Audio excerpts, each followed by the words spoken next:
अरावली पर्वतमाला उत्तर भारत को रेत से बचाती है, जो कि थार के मरुस्थल से उड़कर आता है, और इस प्रकार उत्तर भारत का डेजर्टिफिकेशन भी रोकती है। पृथ्वी पर विश्व की सबसे प्राचीनतम पर्वतमालाओं में से एक अरावली पर्वतमाला है, जिसका निर्माण 2.5 से 3 अरब साल पहले प्लेटों के टकराने से हुआ था। अरावली पर्वतमाला उत्तर भारत के लिए एक दीवार के रूप में खड़ी हुई है, क्योंकि इसके जस्ट पीछे है थार का मरुस्थल, और थार के मरुस्थल से उड़ने वाले रेत से ये उत्तर भारत और दिल्ली, उत्तर प्रदेश, बिहार जैसे राज्यों की रक्षा करती है। यदि अरावली पर्वतमाला ना होती तो शायद उत्तर भारत का अधिकांश हिस्सा आज मरुस्थल का रूप ले चुका होता। अब इस अरावली पर्वतमाला को खनन माफियों को सौंपने की तैयारी चल रही है। आइए जानते हैं कैसे। अभी पर्यावरण मंत्रालय ने सुप्रीम कोर्ट के सामने 2 परिभाषाएं रखी थी, जिनको सुप्रीम कोर्ट ने स्वीकार कर लिया था। उनमें से नंबर 1 परिभाषा है 100 मीटर की परिभाषा, नंबर 2 है 500 मीटर की परिभाषा। नंबर 1 परिभाषा कहती है कि पृथ्वी से 100 मीटर की ऊंचाई पर जो भी पहाड़ी होगी उसको अरावली में गिना जाएगा।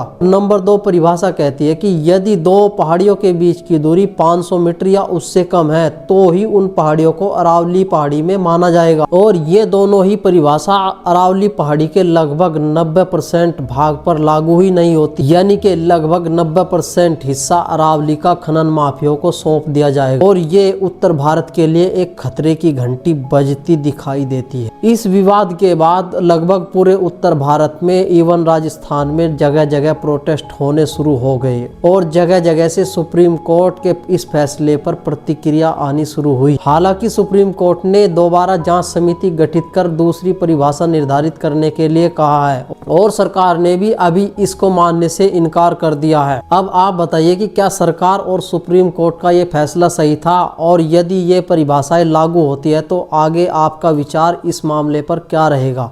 जय हिंद।